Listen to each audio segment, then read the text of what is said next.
Wow, this commission was a bear. And thank goodness the universe was sending me shadow shape vibes because I needed all the help I could get, and shadow shapes came to my rescue. So let's jump right in and talk about shadow shapes. Be sure to check out my bloopers at the end. They're really fun. Well, they're really stupid, but you know, they're supposed to be stupid, right? All right, so in today's tutorial, we're going to talk about 3 different things I want you to know about shadow shapes, how I paint shadow shapes, and tips and art supplies and paint colors. I'm going to give you tons of information that will help you understand shadow shapes better. So first, let's talk about what a shadow shape is. They're the main shapes of the shadows in your painting. And when you are an artist, you don't want to look at, this is a dog, this is his nose. If you're painting a flower, this is the stem, these are the petals. You want to look at the shapes of things. So not the flower petals, but the shape of the shadow moving across the surface of whatever it is you're painting.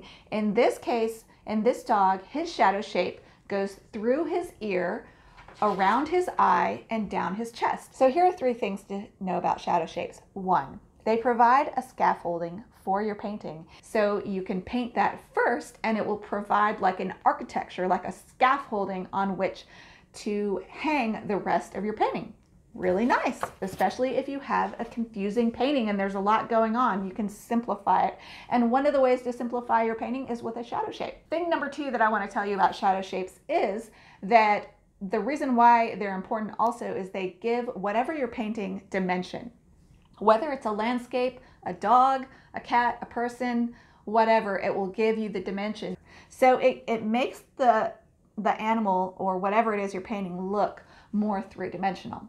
And the 3rd thing that I want you to know about shadow shapes is also they inform you about the light. Is the light really bright? Then the shadow shape might have a really hard edge and the shadow might be darker. Or is the light really soft, like on a soft rainy day? Then your shadow shapes are going to be a lot blurrier and lighter and softer. So the shape of your shadow shape shows where the light's coming from. And it also shows you a little bit about, is it a warm light? Is it a cool light? Is it the sun? Or is it the light of the moon or fluorescent lights, whatever. So it tells the viewer a lot of information about kind of the mood of the whole scenario. So that's 3 things about shadow shapes. Now let's look how I applied this knowledge to this painting. And by the way, I'm going to go into depth on how I painted this first shadow shape. And if you would like to watch me paint this whole painting and have the whole thing explained to you, then join my Patreon or my YouTube membership, where you can watch this and over 40 other tutorials in real time with all the downloadable goodies. If you're interested in the rest of the story of this commission, okay, I got this commission. I thought it was a white dog. It looked like a white dog to me with weird yellow shadows. That's how I was reading it. And then I painted it 3 times because I was so confused. Thank goodness for the shadow shapes. They really helped me. And I feel like every time I painted it, it got better and better. And then I sent it off to the client to see what she liked. And she didn't like the one that I thought she would like. And I was like, why? Why? And she said the coloring was most like the middle dog. The coloring was most accurate on this painting. And this painting had a lot of browns. To me, it got muddy. I'm coming from a watercolor perspective where I want everything to be transparent and clean and vibrant. And I just felt like these colors got really muddy, which, by the way, I used burnt sienna and Winsor violet, and that can get muddy really fast because burnt sienna is an earth color. So that's a whole nother story though. And I was like, isn't this a white dog? No, it's a tan and buff colored dog. Oh. Well, that explains a lot. So I took the final painting and I added some yellows and oranges, and she was thrilled.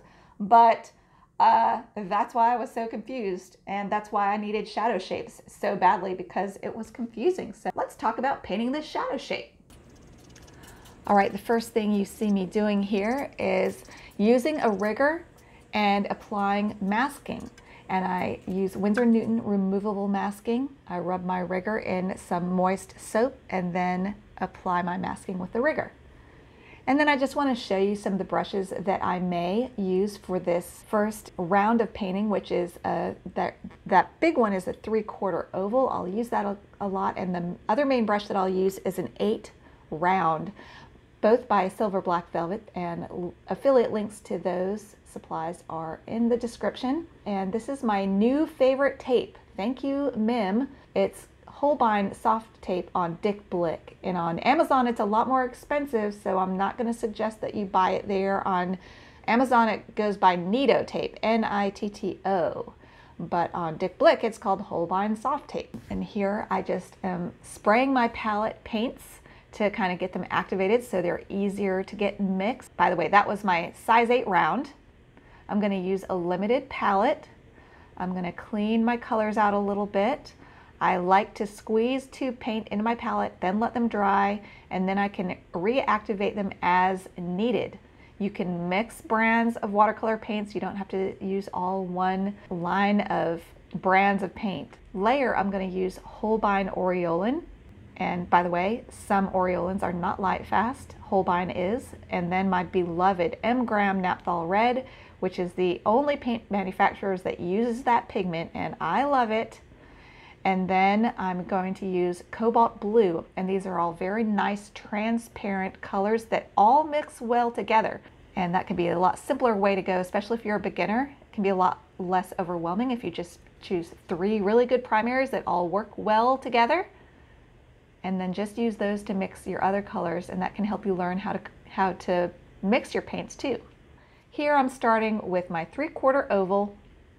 I started with some blue in the tip, and then with each brush stroke I pick up a little bit different color. So you can see as I move through this shadow shape, I'm going from blue to purple. I'm painting on perfectly dry paper, and I'm putting the paint in and then getting right back out. I'm not dabbing at it, because when you do that, then the colors overmix on the paper, and then you get those weird hard edges. Also making sure that I don't have a lot of water in the heel of my brush, but I am using milk consistency paint, so there's plenty of water mixed into my paint, but I don't have a ton of water in my brush. I just pick up the milk consistency paint off my palette, apply it with as few strokes as I can in the shadow shapes, and that will help your painting look a lot more fresh. And with each brush stroke, you want to pick up a little bit different mix of paint to really make the shadow shape interesting and dynamic. So it's not all one flat blue, it's not all one flat purple. Each brush stroke adds a little bit different color. And see, I wipe out my brush with some paper towel. You saw me just do that to make sure that I'm not getting too drippy of paint, because if you make puddles in these shadow shapes, they'll get hard edges out on the edge and it won't look good. So you do want to make sure you have the right amount of water in your brush so you don't get puddles on your paper when you paint. So if you watch me, you'll see me using paper towel a lot to dry out the heel of my brush as I go. And now I'm getting a little bit thicker cream consistency paint while I'm at it, because I want that nose, the dark black nose. I'm using Lamp Black, Daniel Smith Lamp Black, to paint in that black nose while this shadow shape area is dark, because I want the edges of that nose to be soft. I don't want there to be a harsh stuck-on look to the nose. So one way to do that is to paint it into wet paper. Now the trick to that is to use cream consistency paint, thicker paint with less water than what you use to put down the shadow shape. So you can paint the next detail in the painting right on top of your wet shadow shape if it's appropriate. If you want that darker shape like this nose to be have soft edges, and you don't want it to look stuck on, you can go ahead and do that while you're painting the shadow shape. And that is a little side tip, is to get your drawing really detailed and correct before you start painting, and then you have more freedom to be interpretive with your brush strokes and more gestural when you have a really strong drawing to hang that painting on. All right, so now we're going to paint the bigger shadow shape that goes around his eye and right down his throat and neck. So I'm getting my Silver Black Velvet size 3/4 oval. It's a little bit bigger brush. And usually when you're starting out with a painting, you want to start with a larger brush. And it helps it keep it more gestural if you work with a larger brush too. You usually want to paint with the largest brush you can because it keeps everything a lot more fresh, because you don't have to dab at it. You can just go in with that large brush, cover a lot of territory, and get right back out and let the paint do its own mixing and moving by itself without you interfering with that process by dabbing at it. Now I'm going to mix some cobalt blue and a little bit of red so that I can get a nice little mix of cool shading right here on his lower jaw. And taking that shadow shape up over his eye, it kind of makes a triangle shape over his eye and then goes over and around that white eyebrow. So I was careful to paint around that white eyebrow, but you see in the next brush stroke I added more red, so it's more purple, and I want that shadow shape to continue to change colors subtly because I really think that makes it look more beautiful. Now I'm adding some warm color because as his body moves towards the ground, it gets warmer. And so I add some yellow, but I'm letting all the colors blend and merge to make this beautiful shadow shape that is very dynamic and has a lot of different colors in it. But they're all the same value, and that's important. You want the values to be the same, but you want the colors within that value shape to be constantly changing to add aesthetic interest. It just looks more aesthetically pleasing if you keep your colors changing as much as possible within the shadow shape.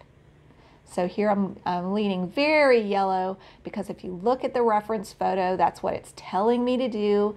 He gets very yellow shapes in that line that goes from his eye to his ear.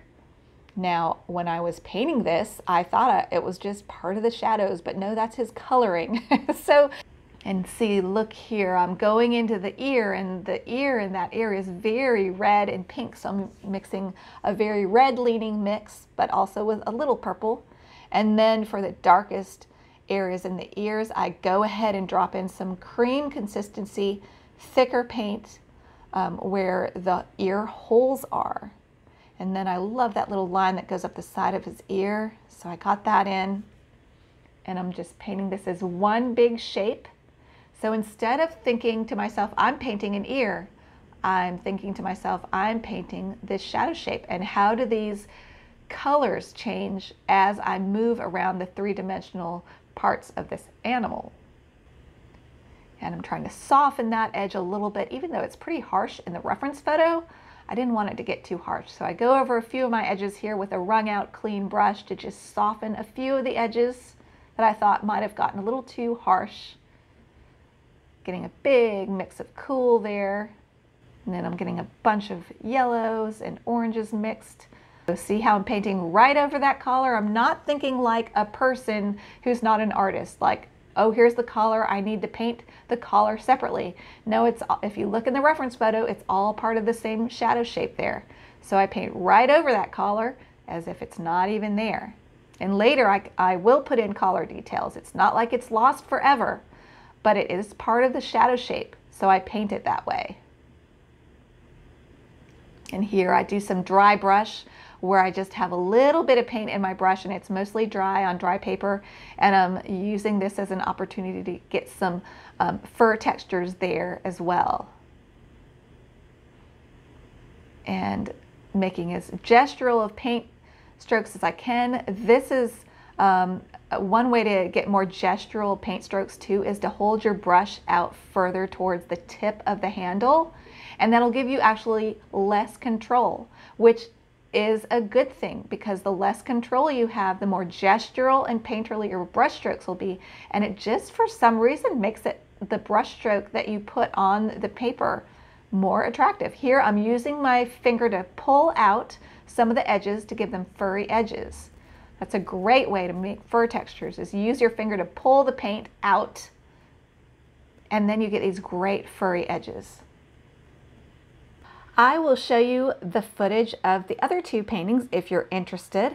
And this is me painting the first attempt still, and I'm panicking basically, like, yep, I'm gonna have to paint this again. So here we go on the second attempt. And I decide, okay, well, let me change something so I don't just repeat the same mistakes over and over. So I used burnt sienna and Winsor violet, and those normally, they're so pretty together, but you can't overwork them. They will get muddy, but it is a pretty combination. You just can't overdo it. But anyway, this is the painting, if you guys remember, that my client liked the most. It looked most like the dog, and it's because I used so much burnt sienna. But I wasn't happy with it. I thought it looked muddy, so I was like, I'm gonna try this one third time, but this is gonna have to be it. But it's so useful to do studies like this. We call them studies. When they become failures, oh, we switch them over to calling them studies. They're not really paintings, right? So that makes us as artists feel better about everything. And they really were studies actually, because all that information that I learned from doing this 2 times really helped me paint this third attempt beautifully. I mean, this is how I like to paint.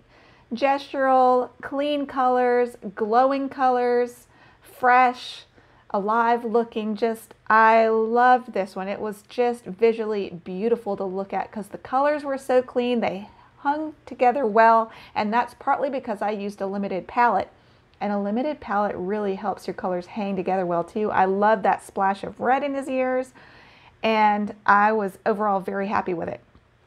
I'm going to show you the 3 paintings, and y'all leave me a comment and let me know which one do you like best. And so does this other view. What's her name? I forget.